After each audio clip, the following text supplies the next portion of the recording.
ซ่บๆมาเด้อพี่น้องเด้อเฮ้ลวกหมึกแซ่บๆนี่มือนี่ก็น้ำจิ้มแจ่วอันพริกดิบปนกับพริกสุกลวกหมึก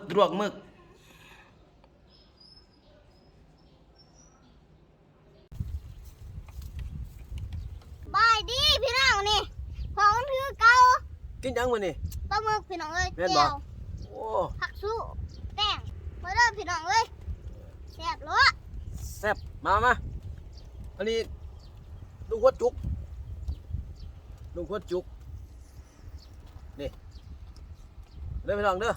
แซ่บน้ำกันมื้อนี่โอ้ มันก็เลยกินแซ่บกว่า เด้อพี่น้องเด้อกรุบเลยนี่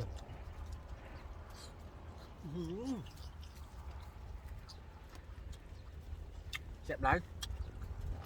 อืมว้าวตัวเยอะเลย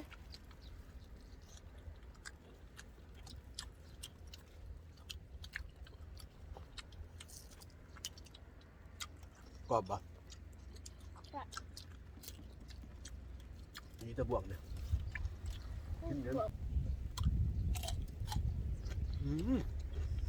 น้องเอ้ยแซ่บเลยมันยังไม่กินยังมันเบื่อ หางมัน เนี่ยข้างล่างพี่น้องเอ้ย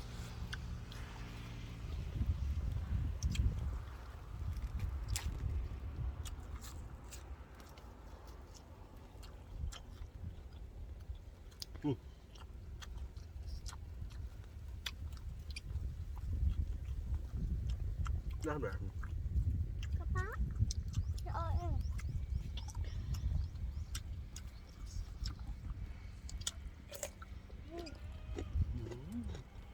เนี่ยยังว่าอันนี้นะ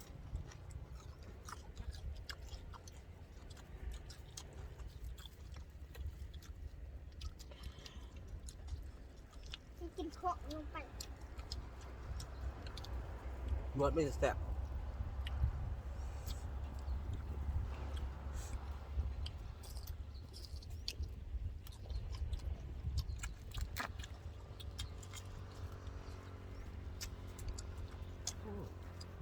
แซ่บเยอะ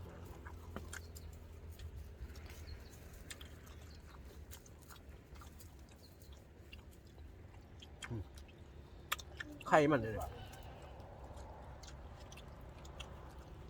ให้ใครนะ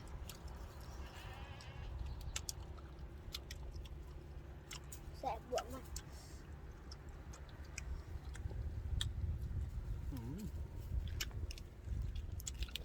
ใครบวกให้บวกมันก็แสบ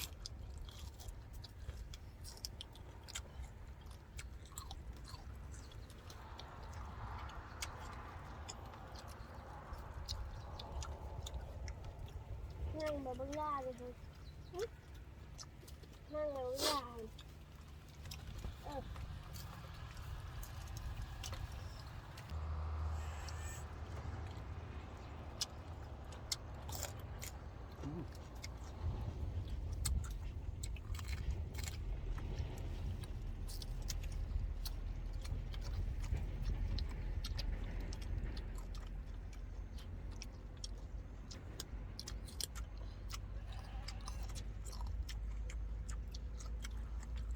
บ่นี่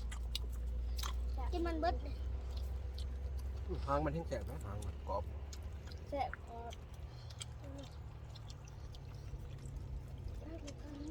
ขอไป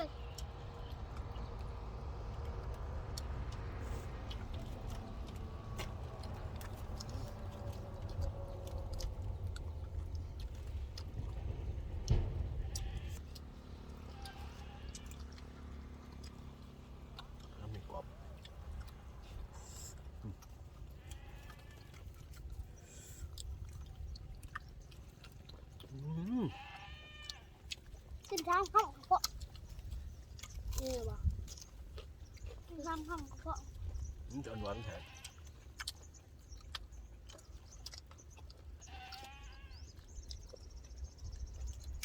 จะดู เอา ดูแล้ว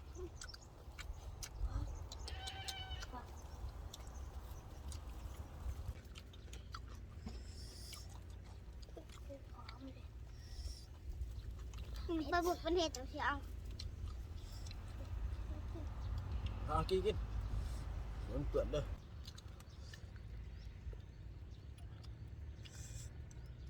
อู้หนวดมันนี่ชุดหน่อยครับ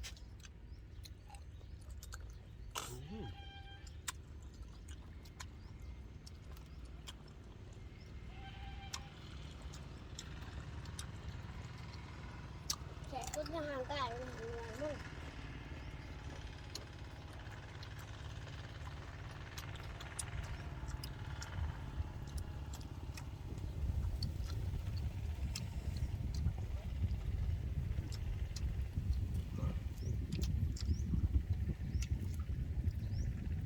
ใช่ปะ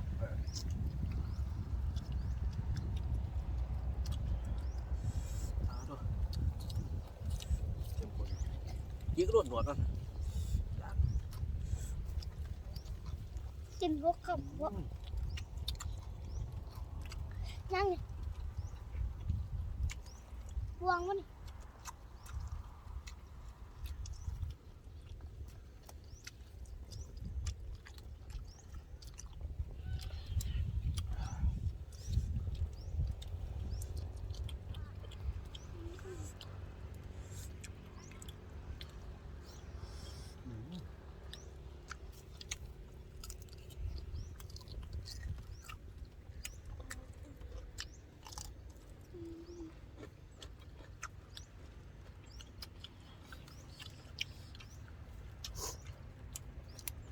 มาจับ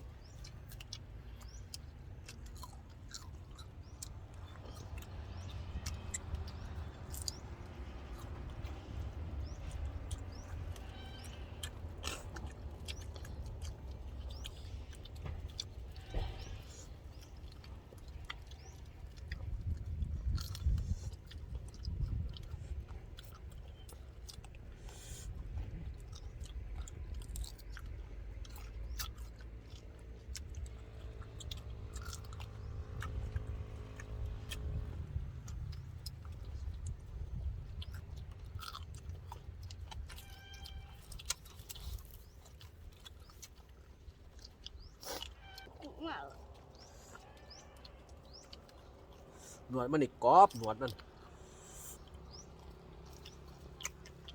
กินตกแตก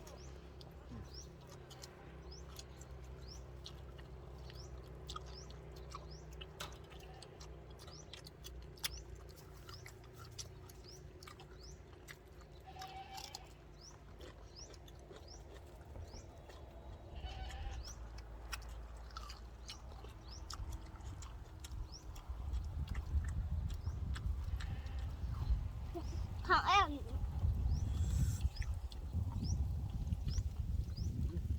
กินบัตรหนึ่งก็พอ แกะเสร็จมือ กินแล้วบัตรนี้กินแล้วบอกเขากินเก่งไหมมึงมานั่งกินแป้งเลยแฮ่กูต้องกินมาข้างวัน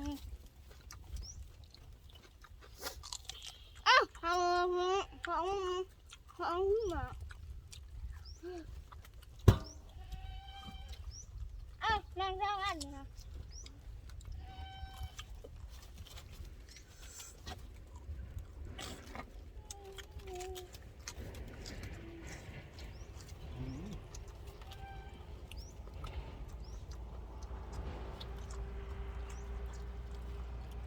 บ๊ายบายมึงนะ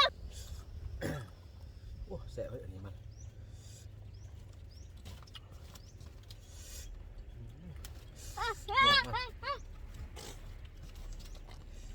ไม่มากินหนัง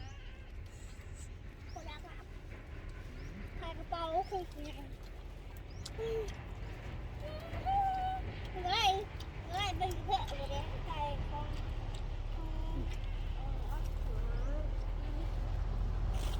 คอยบ่ได้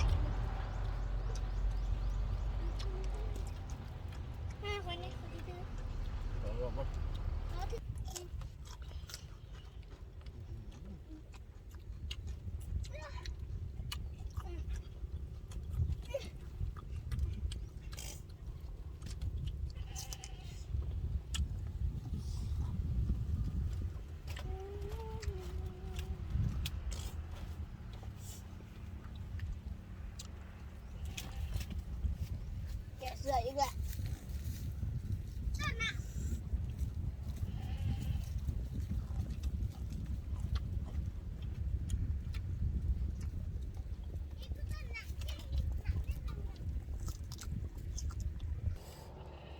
พักกันอิ่มเบิดนะพี่น้องเอ้ย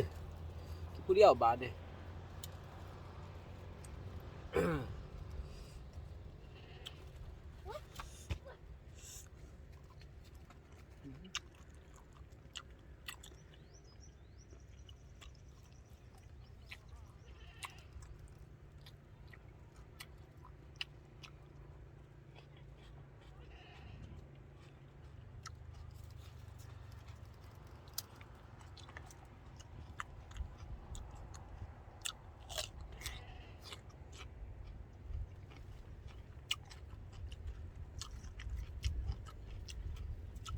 โดนเอาไปกินหมึก